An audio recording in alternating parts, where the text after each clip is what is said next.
I am the Tofu Golem. Please enjoy the video. You start by eliminating contaminants. Degrease and dry the titanium so abrasives bite predictably. Once done, mount a sisal or muslin wheel depending on removal versus finish and lock it tight. Then apply a small amount of the chosen compound, Tripoli for surface correction or rouge for shine, and run the buffer at a moderate one, 500 to 3,000 RPM. Keep your hands steady. Begin with light contact to establish a consistent removal rate before increasing pressure. You now progress methodically. Move from the coarser compound to finer grades to eliminate scratches left by the previous step. Make overlapping passes and vary stroke direction to avoid patterning. This evens the surface. Pay attention to pressure. Light, consistent force prevents dig-in and reduces heat buildup.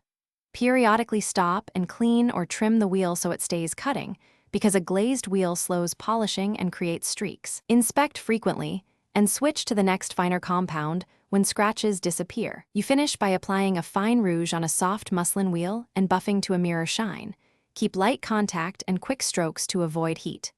Once satisfied, clean the part with isopropyl alcohol and apply a thin protective oil or clear lacquer to preserve the luster. If you encounter discoloration or blue heat marks, stop immediately. Cool the part, reduce speed, and rework using a finer abrasive or compound. That troubleshooting step prevents permanent tempering and restores correct color. Thanks for watching. Consider subscribing if we helped you today.